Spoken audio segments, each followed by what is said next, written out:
Hello everyone, আসসালামু আলাইকুম। আমাদের রাইটিং সেকেন্ড ভিডিওতে আপনাদের সবাইকে ওয়েলকাম। এই ভিডিওতে আমরা আলোচনা করার চেষ্টা করব আজ রাইটিং টেস্ট 2 এর অ্যাডভান্টেজ অ্যান্ড ডিসঅ্যাডভান্টেজ টাইপ এসে আপনারা কীভাবে লিখতে পারেন, এবং এটার একটা টেমপ্লেট আমি আপনাদেরকে দিয়ে দিব। অবশ্যই যাদের টার্গেট কিনা 6 থেকে 6.5 বা 7, তারা এই টেমপ্লেটটা যদি একটু সেন্সিবলি প্রপারলি ইউটিলাইজ করতে পারেন, ইউজ করতে পারেন অ্যান্ড মেনটেন করতে পারেন, you will definitely get 6 to 7. Okay, make sure আপনার কোনো ধরনের গ্রামেটিক্যাল মিস্টেক আপনি করবেন না। এটা খুব জরুরি একটা ব্যাপার। অনেকেই হয় কি যে টেমপ্লেটগুলো ফলো করেন আমাদের, বাট দেখা যাচ্ছে যে আপনি লেখার সময় গ্রামেটিক্যাল মিস্টেক, লাইক এখানে হচ্ছে সিঙ্গুলার হবে আপনি প্লুরাল ভার্ব দিয়ে দিচ্ছেন, প্লুরাল হবে সিঙ্গুলার ভার্ব দিয়ে দিচ্ছেন, আপনি প্রেজেন্টের জায়গায় পাস্ট টেন্স ইউজ করছেন, পাস্টের জায়গায় প্রেজেন্ট টেন্স ইউজ করছেন।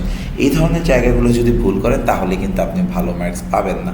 সো এই জন্য বললাম যে অবশ্যই কিন্তু আপনার সেন্সটা ভালো থাকতে হবে, আপনার বেসিক গ্রামারটা একটু ঠিকঠাক থাকতে হবে। বাকিটা আপনি যদি টেমপ্লেটটা ফলো করেন, অ্যাজ আপনাদের অনেকেরই ওইভাবে আইডিয়া জেনারেট করতে পারেন না, বা ঠিক কীভাবে গুছিয়ে লিখবেন, শুরুটা কীভাবে করবেন, কখন অ্যাডভান্টেজ বলবেন, কখন ডিসঅ্যাডভান্টেজ বলবেন, ওই জিনিসটা নিয়ে সমস্যা হয়। আমি আরেকটু বলছি, অ্যাডভান্টেজ ডিসঅ্যাডভান্টেজের আমরা 2টা ভিডিও বানাবো। এটা হচ্ছে বেসিক ভিডিওটা, এরপরে আমরা একটা অ্যাডভান্স ভিডিও বানাবো। যারা অ্যাডভান্স ভিডিওটি পেতে চান অবশ্যই কিন্তু আমাদেরকে কমেন্ট করে জানাবেন যে ভাই আপনারা অ্যাডভান্স ভিডিওটি পেতে চান, এবং অবশ্যই যারা এখনও আমাদের ভিডিওগুলো দেখছেন বাট আমাদের চ্যানেলটি সাবস্ক্রাইব করছেন না, ডেফিনেটলি আমি এক্সপেক্ট করবো, আমি আপনাদেরকে রিকোয়েস্ট করবো যে অবশ্যই আমাদের চ্যানেলটি কিন্তু আপনারা সাবস্ক্রাইব করে দিবেন। Okay, without further delay let's get started. আজকের ভিডিওতে আমরা যা নিয়ে আলোচনা করছি সেটা হচ্ছে advantage and disadvantage of any topic. তো আইএলটিএস টেস্ট টুতে আসলে এই পার্টিকুলার জায়গা নিয়ে আমাদের আলোচনাটা হয়। এখানে আমি একটু আবারও বলছি, অনেকেই আছেন হয়তো বা আমাদের আগের ভিডিওটি দেখেননি, তাদের জন্য আবার বলে দিচ্ছি, ডিসক্রিপশন বক্সে আগের ভিডিও লিঙ্কটি দেওয়া রয়েছে, সেটা অবশ্যই দেখে নেবেন। এবং আপনার জন্য আবার একটু ব্রিফ করছি, টেস্ট টুতে আমাদের ওয়ার্ড কাউন্ট বলা হয় 250। আমরা ট্রাই করব 280 থেকে 300 ওয়ার্ডের মধ্যে লেখার, এর চেয়ে বেশি যেন 300 ওয়ার্ড, দিস ইজ নট 3300, হ্যাঁ, 280 থেকে 300 ওয়ার্ডের মধ্যে লেখার জন্য। এবং যে প্যারাগুলো করতে হবে, কীভাবে করতে হবে, সেটা আমি দেখিয়ে দিচ্ছি। আরেকটা ব্যাপার হচ্ছে, যারা এখনও আমাদের চ্যানেলটি সাবস্ক্রাইব করেনি, চ্যানেলটি সাবস্ক্রাইব করে দেবেন, এবং ডিসক্রিপশনে আমার পেজের লিঙ্কটা দেওয়া রয়েছে, আমাদের পেজে গিয়ে আমাদের পেজটা ফলো করে দিবেন, এবং অবশ্যই আমাদের গ্রুপটাতে অ্যাড হয়ে যাবেন, যাতে আমাদের ফার্দার ইনফরমেশনসগুলো, আপডেটসগুলো আপনারা খুব ইজিলি পেয়ে যেতে পারেন। ওকে, ভিডিওটি স্টার্ট করছি। First, introduction. তো আমরা যখন অ্যাডভান্টেজ ডিসঅ্যাডভান্টেজ লিখবো, এই কোয়েশ্চেনটা কীভাবে আসতে পারে, কীরকমের, আমি আপনাদেরকে একটা স্যাম্পল কোয়েশ্চেন দেখিয়ে দিচ্ছি। এটা বেসিক্যালি আমাদের সেকেন্ড ভিডিওর অংশ, তবু আমি একটা কোয়েশ্চেন দেখিয়ে দিচ্ছি। This a question: In some countries, young people are encouraged to work or travel for a year between finishing high school and starting university studies. Discuss the advantages and disadvantages for young people who decide to do this. অর্থাৎ এরকম একটা issue দেওয়া থাকবে, this is an issue, এই ইস্যুটার advantage এবং কি disadvantage নিয়ে আপনার আলোচনা করতে হবে। তো এরকম অনেক ধরনের প্রবলেমস আর ইস্যুস দেওয়া থাকতে পারে, স্টেটমেন্টস দেওয়া থাকতে পারে, পজিটিভ অ্যান্ড নেগেটিভ দিকগুলো নিয়ে আপনি আলোচনা করবেন। তো আমরা যদি একটু টেমপ্লেটটাতে দেখি, ফার্স্ট থিং হচ্ছে আমাদের একটা ইন্ট্রোডাকশন লিখতে হবে। দিস দ্য ফার্স্ট প্যারা। প্রথম প্যারাতে আমরা একটা ইন্ট্রোডাকশন লিখবো। তো কীভাবে ইন্ট্রোডাকশনটা আসছে বা লিখছি সেটা যদি আমরা একটু দেখার চেষ্টা করি। There is no denying fact that the phenomena of, মানে এটা অস্বীকার করার কোনো কারণ নেই, these are the lexical resource you are showing off to your examiner. আপনি যখন এরকম সুন্দর ফ্রেজেস ব্যবহার করবেন, আপনার এক্সামিনার কিন্তু অবভিয়াসলি আপনার প্রতি অনেক বেশি প্লিজ থাকবে এবং আপনাকে ভালো মার্কস দেবে in terms of lexical resource. That the phenomena, এখানে আমরা কিন্তু দ্য প্রবলেম, ইস্যু, স্টেটমেন্ট না দিয়ে ফেনোমেনা ইউজ করলাম। This a very smart and advanced word of dash. এখানে আমাদের কি দিতে হবে, এখানে দিতে হবে হচ্ছে আমাদের ওই যে টপিকটা রয়েছে ওইটা, is familiar across the globe. এটা সারা বিশ্বব্যাপী, দুনিয়াব্যাপী অনেক বেশি আলোচিত হচ্ছে। Is a burning question now it is, আপনি বলতে পারেন টু ইটস ইম্পর্টেন্স, এটার গুরুত্বের জন্য। Majority of folks are in the favour of this statement.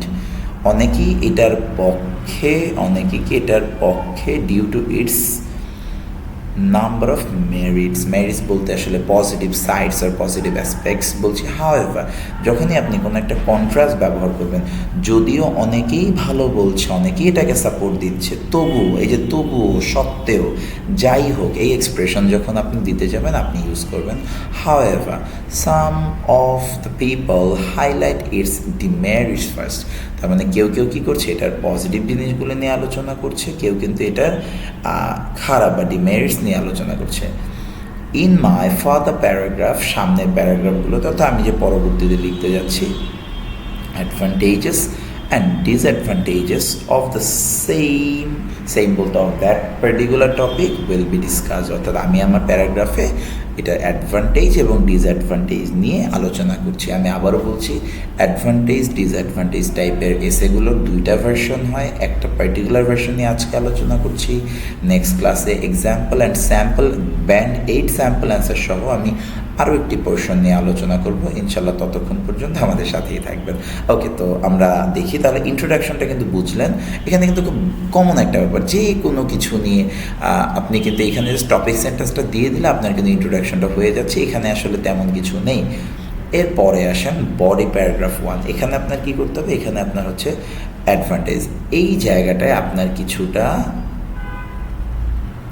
Idea generate করতে হবে যে আপনি আসলে কি লিখবেন, কি অ্যাডভান্টেজ, কি ডিসঅ্যাডভান্টেজ। নিশ্চয়ই ধরেন মাল্টিপল এসেইজ আসতে পারে অন মাল্টিপল টপিকস, তো সবগুলোর জন্য কোন অ্যাডভান্টেজ ডিসঅ্যাডভান্টেজ এটা তো আর একটা টেমপ্লেটে দেওয়া পসিবল না। আমি আপনাদেরকে just giving you a structure, যাতে করে আপনি ওভারঅল আইডিয়াটা জেনারেট করে আপনি খুব বেশি ভালোভাবে অর্গানাইজড ওয়েতে লিখতে পারেন, যাতে আপনার কোহেরেন্স অ্যান্ড কোহেশনে কোনো সমস্যা না হয়। ওকে, তো আমরা দেখি কিভাবে এটা আগাচ্ছে। আমরা শুরু করলাম কিভাবে, দেখেন, ইনিশিয়েটিং অর্থাৎ শুরু করলাম with the benefits of the same, অর্থাৎ এখানে আপনি কিন্তু টপিক দিবেন অফ দ্য টপিক। এটা দ্য ফার্স্ট অ্যান্ড ফরমোস্ট, এই ফ্রেজটা আপনি একটু মনে রাখবেন, প্রথম এবং খুব গুরুত্বপূর্ণ, কি বেনিফিট অফ। এই জায়গাটায় আমি একটু বলবো, এটা যেহেতু একটা 6 অ্যাভারেজ টেমপ্লেট, এটাকে আপনি জাস্ট একটু চেঞ্জ করে এটা দিয়ে আপনি 775ও পেতে পারবেন। দেখেন, আমি এখানেও কিন্তু কি বলেছি, বেনিফিটস বলেছি, আমি এখানেও কিন্তু কি বলেছি, বেনিফিটস বলেছি। আপনি যখন নোট করবেন, এখানে আপনি লিখছেন বেনিফিটস, এখানে লিখবেন হচ্ছে আপনার পজিটিভ সাইডস, এরপরটা আপনি লিখবেন অ্যাডভান্টেজেস। অর্থাৎ এই যে অনেকবার বেনিফিটস ইউজ করলাম, এতে কিন্তু আমাদের লেক্সিক্যাল রিসোর্স পোর্শনটাতে বা সেগমেন্টটাতে মার্কস কমে যাবে।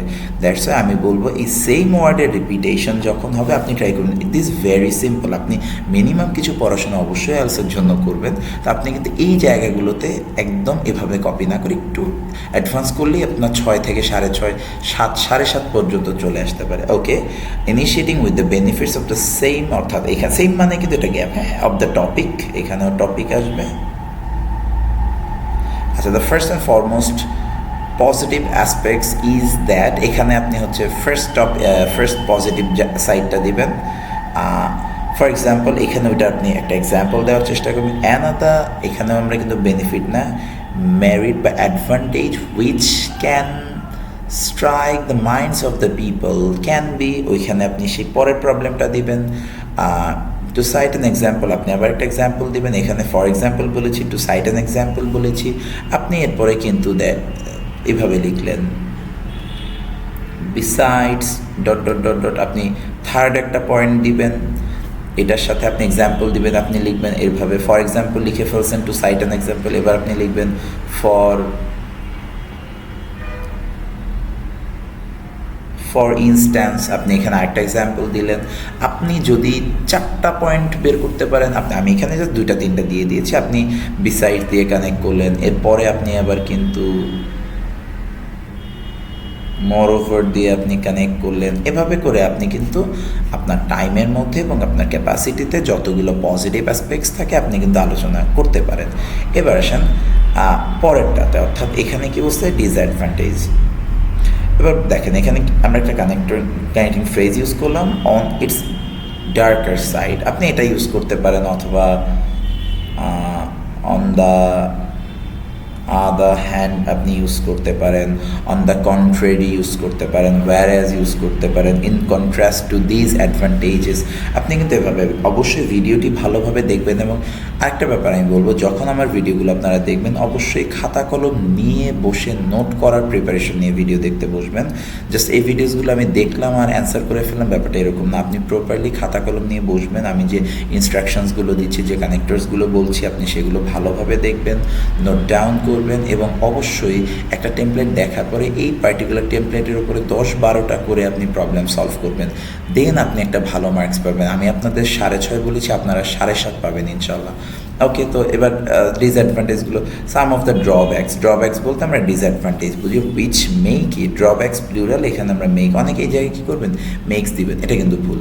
মেক ইট প্রবলেমেটিক আর ফার্স্ট এটা, এরপরে সেকেন্ডলি এক্সাম্পল দিলাম, last but not the least এটা হচ্ছে একদম শেষ পয়েন্টের আগে দেবেন। তার আগে যদি আপনি আরও দিতে চান, ওই যে ইন এডিশন, তারপর হচ্ছে further more, along with, as well as, এভাবে করে আপনি আরও কিন্তু কয়েকটা পয়েন্ট কানেক্ট করতে পারেন এবং সর্বশেষ এবং একটা গুরুত্বপূর্ণ পয়েন্ট দিয়ে আপনি শেষ করলেন। সো দেখেন খুব সিম্পল, আপনি একটু জাস্ট মাথায় নেওয়ার চেষ্টা করেন। ফার্স্টে আপনি একটা ইন্ট্রো দিলেন, যেটা অলমোস্ট আমি যা লিখে দিয়েছি সেরকমই আপনি কয়েকবার পড়ে মুখস্থ করে ফেলবেন। সেকেন্ড আপনি কী করলেন, আমার এই প্যাটার্নে জাস্ট আপনি কী পজিটিভ সাইড আছে এগুলো জেনারেট করে আপনি জাস্ট একটা সেন্টেন্স ক্লজ আকারে লিখে ফেললেন। থার্ড প্যারাতে এসে আপনি কী করছেন, আপনি নেগেটিভ সাইডসগুলো লিখলেন। আর ইন কনক্লুশনে গিয়ে আপনি জাস্ট ওই জিনিসটাকে সামারাইজ করার চেষ্টা করবেন। এখানে কীভাবে বলেছি দেখেন, এটা মোটামুটি আপনি মুখস্থ রাখলেই পারছেন। In conclusion to the above statement, neither its pros can be neglected, এটার পজিটিভ জিনিসগুলো আমরা নেগলেক্ট করতে পারি, nor it cons, এটা নেগেটিভগুলোকে আমরা নেগলেক্ট করতে পারি না। It is a mixed bag of positive and negatives, এইটাতে পজিটিভ নেগেটিভ মানে আমি দুইটা জিনিসকেই ব্যালেন্স করার চেষ্টা করছি। In my opinion the statement should not be underestimated, অর্থাৎ এটাকে পাত্তা না দিলে হবে না। এই ছিল আমাদের কমন টেমপ্লেট। এইটা যদি আপনি ব্যবহার করেন আপনি আরামসে খুব ইজিলি অ্যাডভান্টেজ ডিসঅ্যাডভান্টেজ টাইপের এসে আপনি লিখতে পারবেন। হ্যাঁ, নেক্সট ভিডিওতে আমরা যা দেখবো সেটা হচ্ছে এটার সেকেন্ড টাইপটা।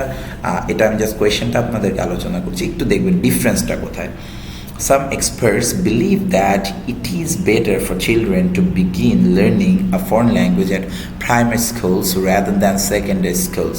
তো গেল, do the advantages of its outweigh the disadvantages, অর্থাৎ আপনি কি মনে করেন অ্যাডভান্টেজগুলো ডিসঅ্যাডভান্টেজের চেয়ে বেশি বা ওদেরকে সাপ্রেস করছে বা ওদেরকে ক্রস করে যাচ্ছে? অর্থাৎ আগেরটাতে যেমন আমরা একটা নিউট্রাল স্টেটমেন্টে ছিলাম, নিউট্রাল ভিউতে ছিলাম, অর্থাৎ ভালোও বলেছি খারাপও বলেছি। এখানে কিন্তু আমার আরেকটা কাজ বেড়ে যাবে, অর্থাৎ আমার যে কোনো একটা পক্ষ নিতে হবে, অ্যাডভান্টেজের পক্ষ অথবা ডিসঅ্যাডভান্টেজের পক্ষ। তো ইনশাল্লাহ আমরা এই টপিকটা নিয়ে আগামী পরশু দিন ইনশাল্লাহ আমরা ভিডিওটা বানাবো। যারা আমাদের ভিডিওটা আজকে থেকে অনেক মাস অনেক বছর পরে দেখবেন তারা অবশ্যই আমাদের প্লেলিস্টে গিয়ে এই ভিডিওটা খুঁজে পাবেন।